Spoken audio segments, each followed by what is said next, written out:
the accumulator pattern, but the accumulator pattern becomes even more powerful when we combine it with conditionals. So recall that the accumulator pattern involves three broad steps. So first we initialize an accumulator variable, and then we iterate through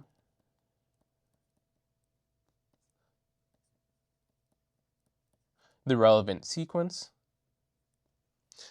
And then as we iterate through that sequence, we update our accumulator variable.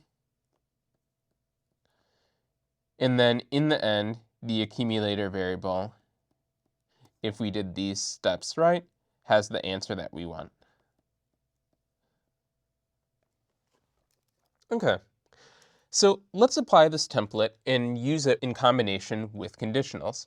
So suppose that we have a phrase here, and we want to count the number of characters that are not spaces.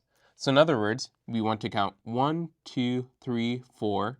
We want to skip the space, 5, skip the space, 6, 7, and so on. Then we can use the accumulator pattern with conditionals. The way that we can do that is here we initialize our accumulator variable total to be 0. In other words, the number of non-space characters that we've seen so far. Then we iterate through our sequence. In this case, it's phrase. And then we update our accumulator variable appropriately. So in this case, we want to say we've seen one more non-character space if the character in our phrase is not a space. So we write if character and then exclamation point equals, that's to say not equal to. So if character is not a space, then we say total equals total plus 1. So when we run our code, it's going to count the number of non-space characters. In this case, it's 26. If we had only spaces here, then we would get 0. If we had 3 non-space characters, then we would get 3, and so on. If we wanted to solve a slightly different problem, so let's suppose that we want to count the number of vowels inside of this string s, then we take the same broad steps. So we initialize our accumulator variable x to be 0. Then we loop through our sequence. And then we say, if this character I, so I is the individual character, so if it's in this list A, E, I, O, U, so in other words, this is saying if I is a vowel, it's one of A, E, I, O, or U. If it's a vowel, then we update our accumulator variable x to add 1 onto it. And so the result is that we're going to count the number of vowels. So when we run our code, we can see that there are 8 vowels in this string s. So we can visualize this with an example. So here we want to count the number of O's in onomatopoeia. And in our code, we loop through every character, and we say if the character C is the character O, then add 1 to O count. And the result is that we're going to loop through every character in our word and print out the number of O's in our word. So when we see the first O, we add 1 onto it. When we see the second O, we add another onto it. And then we keep looping through. Every time we see an O, we increment O count by 1. And when our code is done running, then O count would be 4, and we would print out there are 4 O's in onomatopoeia. Another common pattern that mixes conditionals in the accumulator pattern is what's called max value accumulation.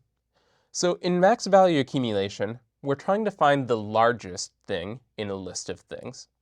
So in this example, suppose that we want to find the largest number in this list of numbers. So nums is just a random list of numbers. And what we're going to do is we're going to use the accumulator pattern to keep track of the best or highest number that we've seen so far. So in other words, we assign best underscore num. So at first we just assign it to be the first number that we see. So we assign best num to be 9. And then what we're going to do is we're going to loop through all of the numbers in nums and say if we find a higher number than our best number so far, then we're going to update best num to be that number. So we say for every number n, if n is greater than the best number that we've seen so far, then reassign best num to be n. So I'm going to simulate execution on this code before actually running it. Okay. So first we assign best num to be the first number. Then we loop through every number. So after we assign best num to be the first number, then we loop through every number. So first n is going to be 9, and we say is 9 greater than best num, which is 9? It's not, so we then loop through to the next number, 3.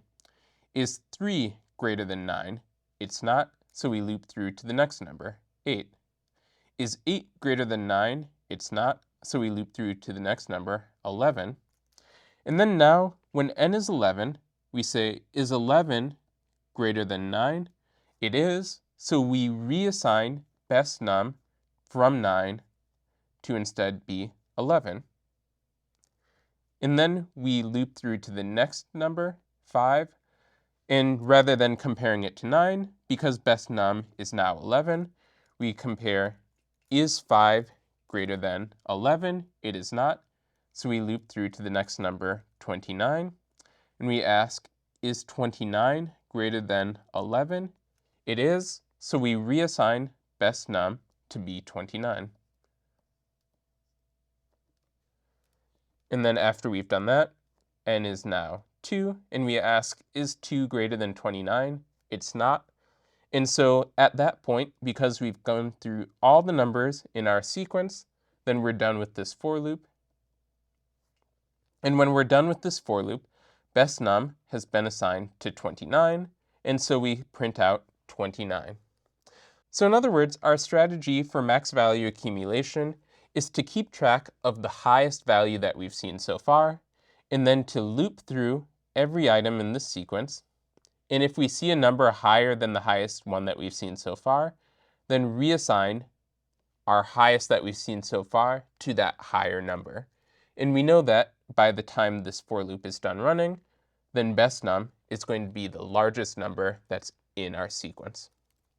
So when we run this code, we should expect 29 to print out, and we see that it does.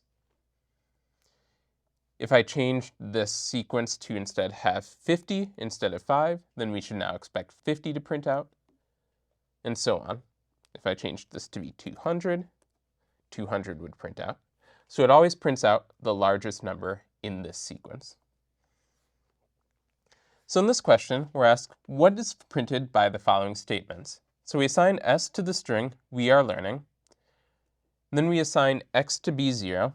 So x here is our accumulator variable. S is the sequence that we're iterating over.